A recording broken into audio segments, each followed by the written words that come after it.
고린도후서 2장 11절에서 15절까지의 말씀입니다.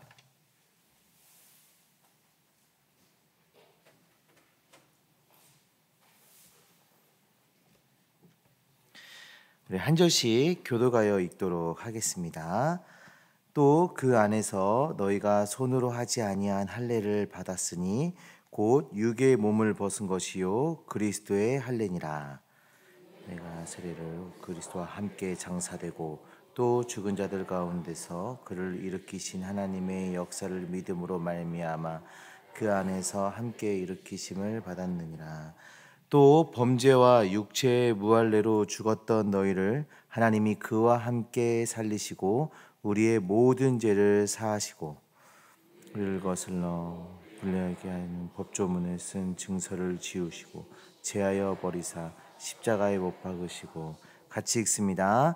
통치자들과 권세들을 무력화하여 드러내어 구경거리로 삼으시고 십자가로 그들을 이기셨느니라. 아멘. 살아계신 하나님의 말씀입니다. 우리는 매일매일 전쟁을 치르며 살아가고 있습니다. 마치 끝나지 않을 것만 같은 그런 전쟁을 치르며 살아가고 있는데 그 전쟁은 이름하여 영적 전쟁이지요. 하나님의 은혜를 잊고 살아가지만 여전히 남아있는 우리의 죄의 습관 때문에 우리는 이런 영적 전쟁을 싸우며 살아가게 됩니다.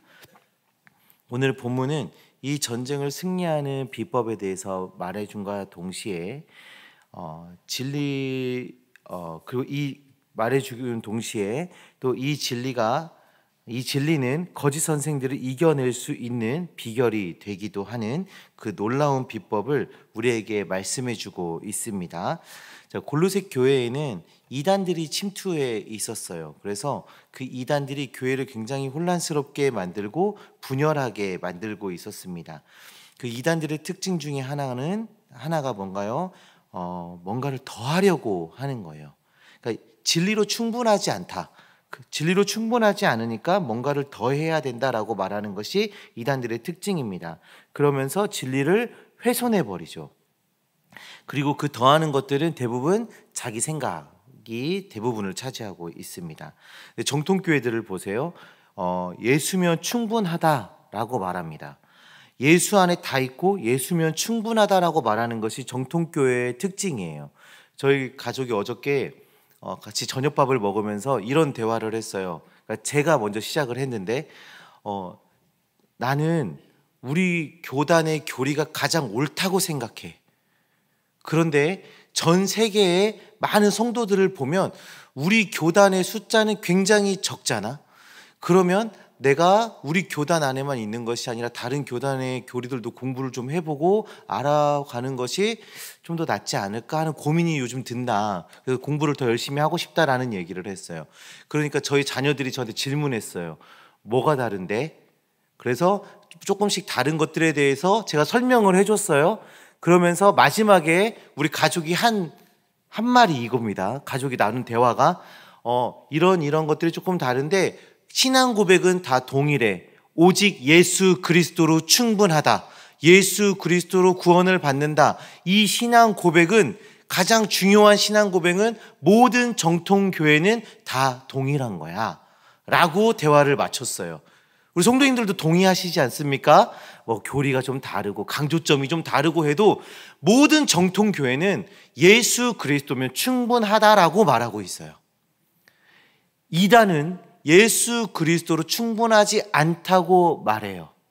그래서 이 모 씨도 필요하고 장 모 씨도 필요하다, 이렇게 얘기하지 않습니까? 예수 안에는 신성의 모든 충만한 것들이 다 있어요. 하나님 되게 하는 모든 특성과 성품이 예수 안에 있고, 예수를 믿음으로 우리는 예수 안에서 충만함을 얻게 됩니다. 이게 정통교회의 핵심이에요. 예수를 통해서 모든 필요가 공급된다라는 것입니다. 그렇기 때문에 다른 것이 필요 있어요? 없어요? 필요 없는 것입니다. 오직 예수 그리스도면 되는 거예요. 그리고 다른 것은 대체할 수도 없어요. 다른 것으로 예수 그리스도를 대체할 수도 없어요. 모든 것이 다 예수 안에 있기 때문입니다. 자, 오늘 본문 13절에서는 우리가 예수 안에서 얻게 될 충만함에 대해서 말해주고 있는데, 우리 13절 말씀을 다 같이 읽도록 하겠습니다. 또 범죄와 육체의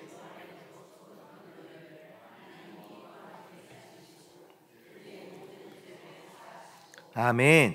죽었던 너희를 하나님이 그와 함께 살리시고, 우리는 예수 안에서 생명을 얻습니다.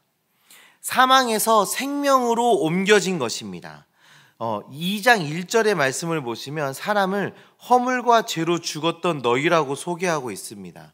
그렇죠? 사람은 태어나면서부터 죄를 가지고 태어나요. 그렇기 때문에 우리가 호흡이 붙어 있고 손발이 움직인다고 해서 살아있는 것이 아닙니다. 성경적으로는 죽어 있는 것이죠. 성도님들, 김치를 담그시려고 배추를 사셨어요. 근데 운이 좋게 너무 싱싱한 배추를 사신 거예요. 색깔도 너무 좋고 그 이파리도 단단하고, 먹어봤더니 너무 단맛이 나는 아주 싱싱하고 좋은 배추를 사셨다고 한번 생각해 보세요. 그 배추가 살아있는 배추입니까? 죽은 배추입니까? 죽은 배추죠. 왜 죽은 배추예요? 이미 땅에서 뽑혔고 그 뿌리가 잘렸기 때문이에요. 영양분이 공급되어 있는 그 땅과 단절되었기 때문에 그 배추는 죽은 거예요. 아무리 싱싱하다 할지라도, 그 땅에 심겨져 있던 모습과 똑같다 할지라도 그 배추는 그냥 죽은 겁니다. 사람도 이와 같아요. 호흡이 있고 손발이 움직인다고 해서 살아있는 것 같지만 하나님과 단절된 인생은 살아있는 것이 아닌 거예요. 죽은 거예요. 생명의 근원과의 단절은 곧 죽음인 것입니다. 자, 그럼 우리가 한 가지 더 생각해 봐야 돼요. 윤리나 도덕이나 철학이나 일반 종교들은 그 문제를 해결할 수 있을까요? 생명의 문제를 해결할 수 있을까요? 정답은 해결할 수 없습니다. 윤리, 도덕, 철학, 일반 종교들도 생명의 근원 대신 하나님과 단절되어 있기 때문에 그 안에는 생명이 없는 것입니다. 사람이 가지고 있는 최대의 문제는 생명이잖아요.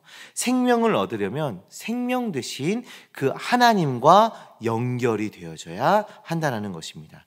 태어나면서부터 죄로 인해 하나님과 단절된 상태로 태어난 사람들에게 필요한 것은 바로 예수 그리스도, 하나님과 연결을 시켜주는 예수 그리스도입니다. 사람들은 이제 예수 그리스도를 통해서 생명을 얻고 풍성함을 누리게 되는 것입니다. 자, 13절에 우리가 무엇으로 죽었다고 설명하고 있습니까? 범죄와 육체의 무할례로 죽었던 이라고 이야기하고 있죠. 죄로 인해서 하나님에 대한 반역자로 살아가는 인생을 고발하고 있는 것입니다. 그리고 육체의 무할례로 죽게 되었다라고 말하고 있어요. 우리는 죄와 더불어 육체의 무할례로 죽게 되었으나 그리스도의 할례로 다시 살게 됨을 성경이 지금 말해주고 있는 것입니다. 그러면 우리가 할례가 어떤 의미가 있는지 한번 할례를 살펴봐야 하는데, 할례를 받게 되면 하나님의 백성으로 인정받게 돼요. 다시 말하면 하나님과의 관계가 시작되는 것입니다. 생명이 근원 되시는 하나님과 아무 관계 없는 상태로 죽어있던 우리가 예수 그리스도를 믿으면 마음의 그리스도의 할례를 받아 살아나게 되는 것입니다. 제가 지금 구약에 나오는 그 할례를 마음의 할례로, 그리스도의 할례로 연결시켜서 지금 얘기하고 있는데, 이거는 저의 주장이 아니라 성경의 가르침이에요. 신명기 10장 16절을 한번 보겠습니다. 신명기 10장 16절 다 같이 읽습니다. 그러므로 아멘. 예레미야 4장 4절도 한번 읽어볼까요? 유다인과 예루살렘 주민들아, 너희는 스스로 할례를 행하여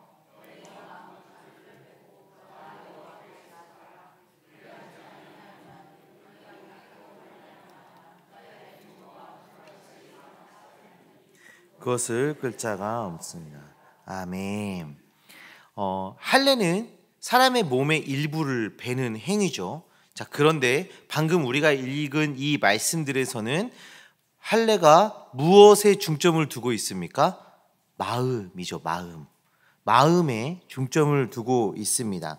그래서 신명기에서는 마음에 할례를 행하고 다시는 목을 곧게 하지 말라라고 이야기하고 있어요. 그리고 너의 마음 가죽을 베고. 할례는 궁극적으로 어디에 행하는 것인가요? 마음에 행하는 거예요. 마음에. 육체의 일부를 베는 그 형식에 집중하는 것이 아니라 마음의 할례를 가르치고 있습니다. 신약에서도 이렇게 가르치고 있는데요. 로마서 2장 28절에서 29절 말씀입니다. 무릇 표면적 유대인이 유대인이 아니요 표면적 육신의 할례가 아니니라. 오직 이면적 유대인이 유대인이며 할례는 마음에 할지니 영에 있고 율법의 조문에 있지 아니한 것이라. 그 칭찬이 사람에게서가 아니요 다만 하나님에게서니라. 아멘. 사도 바울은 유대 땅에 태어났다고 해서 몸에 할례의 흔적이 있다고 해서 유대인이다라고 말하고 있지 않습니다. 그들은 유대인이 아니다. 마음의 할례를 받은 자가 진짜 유대인이다라고 지금 이야기하는 거예요. 그럼 우리도 마음의 할례가 필요해요. 그렇죠? 우리 예수 그리스도를 통해서 마음의 할례를 받아야 되는데 그 마음의 할례의 아주 핵심적인 분이 계세요. 그분은 바로 성령입니다. 성령. 성령께서 우리 마음에 그 그리스도를 통한 마음의 할례를 행해 주시는 것입니다. 자, 예수께서 우리를 위해서 십자가에 달려 죽으시고 다시 부활하셨습니다. 그리고 승천하셔서 성령을 아버지께로부터 받아 우리에게 선물로 주셨습니다. 우리가 예수님을 믿는 순간 성령을 선물로 받죠. 그때 마음의 할례가 행해지는 것입니다. 우리가 예수 그리스도를 구주로 믿을 때 성령이 우리 안에 마음의 할례를 행하시는 거예요. 사랑하는 성도님들, 예수 안에서 죄의 허물을 모두 벗어버리시고 하나님의 백성이라 인정받기를 소망합니다. 그리하여 참 생명을 얻어 날이 갈수록 복되고 아름다운 인생이 되시기를 주님의 이름으로 축원합니다. 우리는 생명을 가진 자들이에요. 생명을 다 우리는 가졌어요. 예수 그리스도를 통해서 하나님으로부터 오는 생명을 가진 성도들입니다. 하나님과의 그 관계 속에서 생명을 얻어 지금 우리는 살아가고 있습니다. 우리는 이런 생명에 힘입어 우리 안에 남아있는 그 죄의 습관과 싸워가는 거예요. 앞에서 말한 그 영적 전쟁. 우리의 영적 싸움은 예수님의 능력으로, 성령의 능력으로 싸워가는 것입니다. 지금 우리의 영적 전쟁이 힘들다고 해서 우리가 뒤로 물러서지 말아야 합니다. 물러서서는 안 됩니다. 예수님의 그 능력으로, 성령의 능력으로 우리가 싸우기 때문에 우리는 결국 승리하게 될 것입니다. 지금 혹시 영적 싸움 가운데 놓여 있는 성도님들 계십니까? 물러서지 마시기 바랍니다. 그 영적 싸움은 그 끝은 결국 승리합니다. 왜냐하면 우리는 무엇으로 싸웁니까? 예수 그리스도, 성령으로 싸우는 것입니다. 결코 우리가 패배하지 않습니다. 물러서지 마시기 바랍니다. 자, 골로새서 2장 11절은 구약의 개념으로 할례를 설명하고 있다면 12절은 신약의 개념으로 또 다른 표현을 사용하고 있는데 우리 12절 말씀을 한번 볼게요. 너희가 세례로 그리스도와 함께 장사되고 또 죽은 자들 가운데서 그를 일으키신 하나님의 역사를 믿음으로 말미암아 그 안에서 함께 일으키심을 받았느니라. 아멘. 자, 무엇이 나오고 있습니까? 세례. 네, 세례가 나오고 있어요. 우리 교회는 세례를 베풀 때, 세례를 행할 때 손에 물을 적셔서 이렇게 세례를 주죠. 근데 침례는 어떻게 합니까? 침례교는 물에 완전히 잠겼다가 이렇게 다시 일어나는 그런 형식의 세례를 베풀게 되죠. 어떤 면에서 보면 이 침례에서 행하는 완전히 물에 잠그는 이 세례가 좀 더 그 세례의 의미를 잘 보여주고 있기는 해요. 물에 잠기는 것은 예수와 함께 죽었습니다라는 것이고 다시 이렇게 나오면 예수와 함께 살았습니다 하는 의미를 나타내기 때문입니다. 세례가 보여주는 성도의 의미는 무엇입니까? 예수와 함께 죽고 예수와 함께 산 자들이라는 것이에요. 예수와 함께 죽고 예수와 함께 산 것. 로마서에서 이것에 대해서 이렇게 말해요. 6장 10절에서 11절인데요. 그가 죽으심은 죄에 대하여 단번에 죽으심이요 그가 살아계심은 하나님께 대하여 살아계심이니, 우리 11절은 같이 읽습니다. 이와 같이 너희도 너희 자신을 죄에 대하여는 죽은 자요 그리스도 안에서 하나님께 대하여는 살아있는 자로 여길지어다. 아멘. 하나님께서 우리에게 주신 생명은 죄에 대해서는 죽고 하나님에 대해서는 산 새 생명입니다. 육체의 생명은 죄의 종노릇하는 생명으로 죄를 이길 수가 없어요. 우리 육체로는 죄를 이길 수가 없습니다. 죄가 우리에게 명령을 하면 우리는 따라갈 수밖에 없어요. 그게 인간의 본 모습인 것입니다. 그러나 예수님께서 우리에게 주신 것은 무엇입니까? 이 죄에서 죽게 되고, 그리고 하나님을 향해서는 살아나 선을 행하는 생명을 우리에게 주신 것이에요. 이 생명은 예수 안에서만 얻게 되는 것입니다. 우리가 죄를 짓지 않게 된다는 것을 제가 이렇게 말하는 게 아닙니다. 우리는 죄를 짓지 않게 됩니다, 이렇게 말하는 게 아니에요. 성도가 되어도 우리는 여전히 죄를 지어요. 그래서 영적 싸움을 매일매일 하며 살아가죠. 우리 다 그런 경험이 있지 않습니까? 자, 우리 안에 여전히 죄의 습관이 남아있기 때문에 우리는 죄를 지어요. 그래서 우리가 이런 영적 싸움을 계속 싸워가고 있기 때문에 우리가 확인해야 할 주제가 하나 있는데, 그게 죄 용서입니다. 죄 용서. 13절, 14절을 우리 한번 다 같이 보도록 하겠습니다. 또 범죄와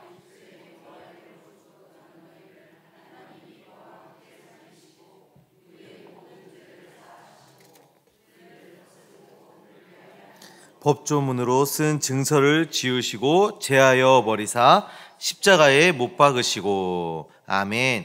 생명을 받은 자들의 특징 중 하나가 바로 죄 용서입니다.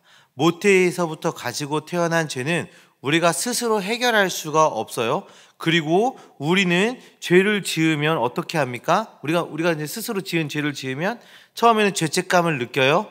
그리고 착하게 좀 살아봐야 되겠다 하고 다짐을 합니다. 그래서 이런저런 착한 행동들을 해요. 그리고 스스로 자기가 지은 죄의 값을 갚으려고 합니다. 하지만 이렇게 한다고 해서 그 대가가 다 치러지는 것이 아니죠. 그것은 우리의 마음을 위로할 뿐이고 죄를 극복해 내지는 못합니다. 그것은 괜찮다고 스스로를 속이는 행위일 뿐입니다. 죄는 하나님의 아들이신 예수께서 우리의 모든 죄와 짐을 대신 지시고 십자가에 달려 형벌과 대가를 다 지불하심으로 용서를 얻게 되는 것입니다. 우리는 그 길밖에 없습니다. 죄 용서받는 길은 그 길밖에 없어요. 이 죄 용서에 대해서 아주 탁월하게 설명하고 있는 본문이 사실은 이 13절, 14절의 말씀이에요. 다른 데에서도 그런 죄 용서에 대해서 많이 이렇게 이야기를 하고 있지만 가장 탁월하다고 뽑히는 본문이에요. 우리가 예수 안에서 죄 용서를 받는데 모든 죄를 용서받습니다. 그래서 하나님의 아들이 죽으신 거예요. 사람이 어떤 죄를 가지고 있다 할지라도 용서받을 수 있게 되는 것입니다. 예수님의 값진 대속의 보혈을 거슬러 갈 수 있는 용서받지 못하는 죄는 없어요.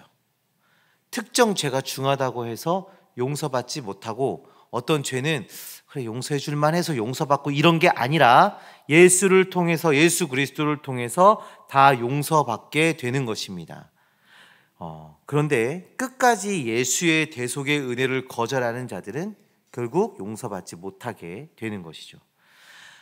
하나님은 예수를 통해서, 예수 그리스도를 통해서 다 용서받게 되었기 때문에 우리 하나님께서는 죄에 짓눌린 자들을 은혜의 자리로 초청하십니다. 죄의 그 삶을 버리고 은혜를 누리는 삶을 살도록 초청하고 계세요. 오직 예수 그리스도만을 통해서 죄사함을 받기에 예수께로 나아오라 초청하고 계신 것입니다. 자, 이 과정에 대해서 14절은 말씀하고 있죠. 우리의 죄를 나열한 그 법조문으로 쓴 증서를 지우셨다 뿐만 아니라 제하여 버리시고 십자가에 못 박으셨다라고 말씀하고 있습니다. 예수님께서 십자가에 못 박히실 때 우리의 모든 죄가 그분과 함께 십자가에 못 박히게 된 거예요. 법조문이 지워지고 제하여지고 못 박혔기에 다시는 그 죄로 우리는 정죄함을 받지 않습니다. 성도님들, 우리는 이로써 회개할 수 있는 은혜를 입었습니다. 회개할 수 있는 은혜를 우리는 입었어요. 우리가 때로는 넘어지고 실패하고 다시 죄의 길을 걷는다 할지라도 이 은혜가 있기 때문에 우리는 회개할 수 있게 되는 겁니다. 영적 싸움에서 우리가 때로는 무너지고 실패할지라도 예수 그리스도로 회개하면 되는 것입니다. 끝까지 예수의 이름을 붙잡고 회개함으로 나아간다면 죄의 용서의 은혜를 누리고 그 안에서 풍성한 삶을 살아가게 되는 것이죠. 우리 마지막으로 15절의 말씀을 한번 살펴보도록 하겠습니다. 15절의 말씀 다 같이 읽겠습니다. 통치자들과 권세들을 무력화하여 드러내어 구경거리로 삼으시고 십자가로 그들을 이기셨느니라. 아멘. 그리스도 안에서의 충만한 승리를 선언하고 있습니다. 우리는 그리스도 안에서 승리합니다. 십자가로 모든 것을 이깁니다. 아멘이십니까? 사랑하는 성도님들, 십자가가 우리 안에 있기에, 예수 그리스도께서 우리 안에 계시기에, 성령 하나님께서 우리 안에 역사하고 계시기에 우리는 승리할 수 있습니다. 죄를 이기고 영원한 생명을 누리며 풍성한 인생으로 살아갈 수 있게 되는 것입니다. 사랑하는 성도님들, 이단의 공격 가운데 있는 골로새 교인들에게 바울은 마음의 할례와 성령의 세례를 말하고 있습니다. 이것은 하나님으로부터 오는 생명을 소유하게 됨을 말합니다. 하나님으로부터 오는 생명을 소유하게 되는 것을 말해요. 마음의 할례와 성령의 세례. 그리고 그 생명을 소유하기 위해서는 누구밖에 없습니까? 예수 그리스도. 예수 그리스도. 이것을 지금 바울이 선언해 주고 있는 것입니다. 이단을 이겨낼 수 있는 방법, 오직 예수 그리스도밖에 없다 하고 선언해 주고 있는 것이죠.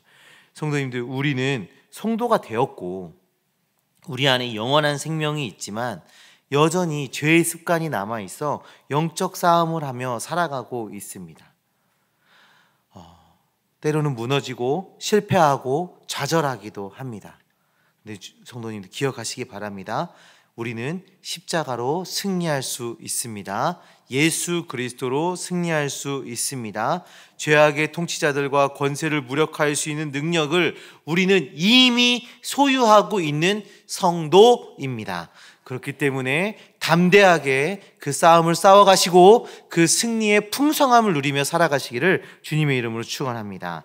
또한 우리는 회개할 수 있는 은혜를 소유했습니다. 죄에 머물러 계시지 마시고 회개할 수 있는 그 은혜를 누리고 죄에서 자유하여 풍성한 삶 살아가시는 주님의 자녀들 되어지시기를 주님의 이름으로 축원합니다. 우리 이 시간에 말씀을 기억하며 함께 기도했으면 좋겠습니다.